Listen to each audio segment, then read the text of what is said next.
Russell Trail Bridge, one of the true gems of central Iowa. If you like to ride bikes, enjoy extreme fluctuations in temperature, and good public schools, come on over to Iowa. You know the scenario well. You hear a knock at the door, you go to the door. It's some missionaries. They're wonderful people. They got some books they want to talk to you about their religion. And Johnny, your little beautiful cherub, is in the background minding his own business. And then as soon as you try to have a conversation with somebody, Johnny's behaviors just keep going up. Maybe it's not a knock at the door. Maybe you're at a physician's visit. Maybe you're on a phone call. Maybe you're having coffee with a friend. And Johnny's behaviors just keep going up. He starts to push, and then he prods, and then he begs, and then he whines, and then he pretends to cough, and then he digs through your purse, and then he wants some change to buy a bagel, and then he gets on a table, and all of a sudden, before you know it, it's the Wild West, and Johnny's going nuts. Why? Why is Johnny going nuts? Because nobody's paying attention to Johnny. And so he does whatever he needs to do to get your attention. Now listen, if you don't have children, this might confuse you, because as adults, we tend to only like attention that's good. Now, okay, not everybody does. There's always the occasional people making terrible choices to garner attention to themselves.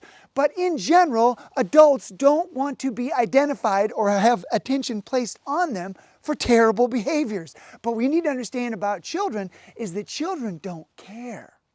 In a child's economy, any attention is good attention in most situations.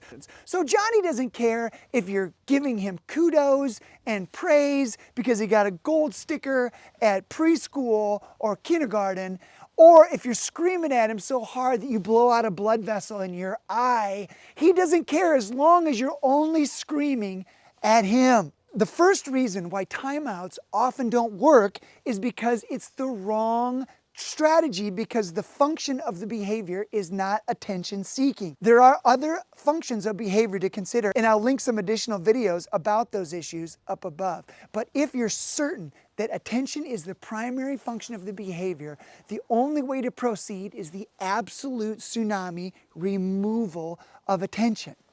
Now you're watching this and you're thinking, I know this, I do this, it doesn't work. Let me give you an example.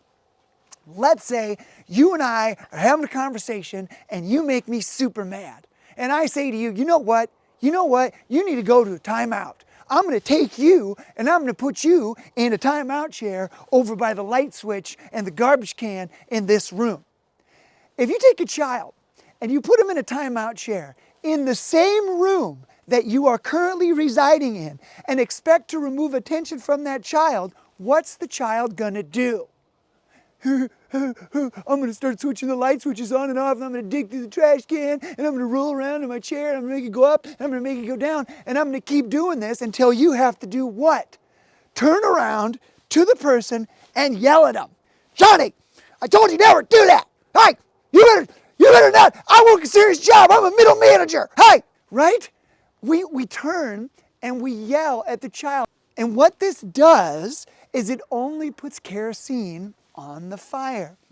Rinse and repeat. Johnny's quiet for a little bit, and then he waits for you to turn around and go back to what you're doing, and then he starts doing it again. At the end of the day, what is the issue?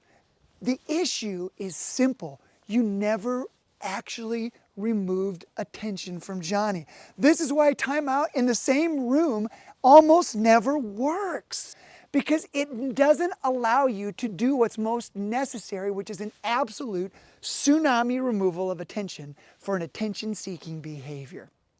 What you do with an attention-seeking behavior is you offer the child the opportunity to change the behavior and conduct themselves in a manner that reflects the manner to which the child has been raised. Be kind. This is not about you. Respect other people. Raise your hand. Put your hand on my hand. Be patient. Wait for a break in the conversation, and then I'll answer your question.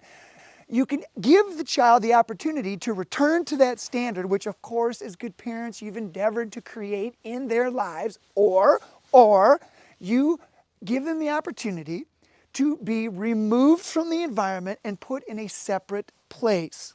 This is what we are going to call a timeout, but it's a tsunami removal of your attention as a timeout.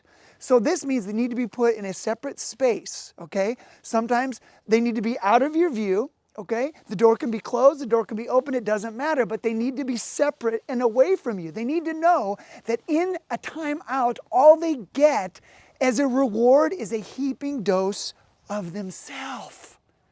Now this can go on for 3 minutes or 5 minutes. You can put them there for 1 minute for every year of age. It doesn't really matter, but as a general rule, somewhere between 3 and 5 minutes is enough time to send a potent and important message to a morbid, attention-seeking child.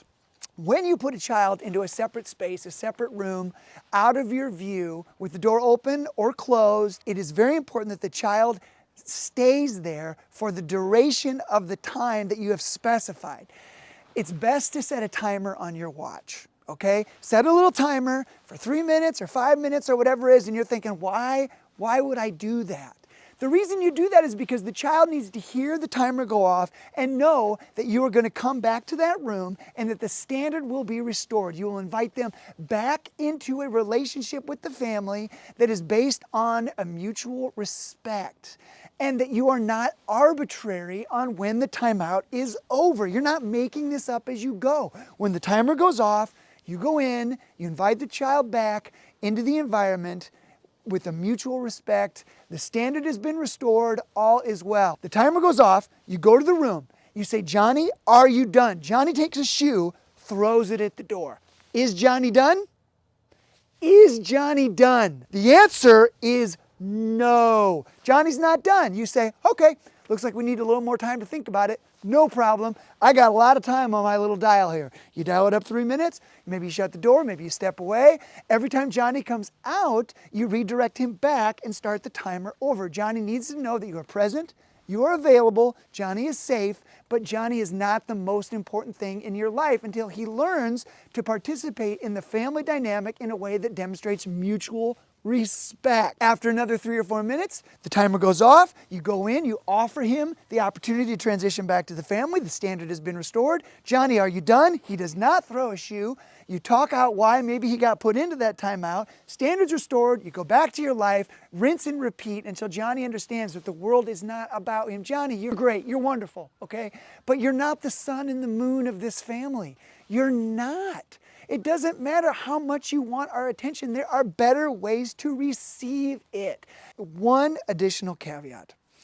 It's always advisable that whenever you find a child conducting themselves in a manner that reflects the standards of your family home, so playing independently, helping out around the home, listening intently, being respectful, it's always important to give attention to those things, right?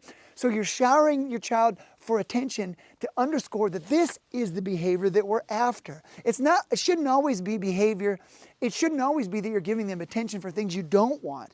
It should also be that you're giving them even more attention to reward them for the things that you do want. There are good ways to get attention, Johnny. It's by being a productive and respectful member of this family and our society. An additional thought that I want to make, because these videos go around the world, when you put a child in a separate space away from you, it's very important that that is a safe space, okay?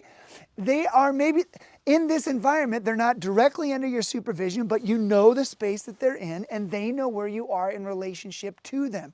They're not abandoned. They're not completely alone. They know you're in the house. They know they're safe. They know they're loved. They know they're cared for, but they're in a room that's separate from you, and that room is not dangerous. It does not have one of those giant tubular televisions that you can just pull off the thing, right?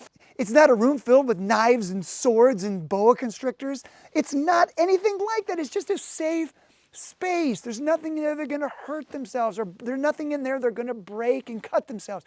Please use common sense. It is only utilizing these types of strategies that a timeout is effective for a child who has an attention-based function of behavior. Thank you for watching this video. Please like, subscribe, and hit the bell so that we can get these videos to more people. And also, if you would, put in the comments common behavioral problems that your child is experiencing that you would like me to talk about with you, or other developmental behavioral pediatric issues that you are curious about. Thanks for watching. Stay tuned for more.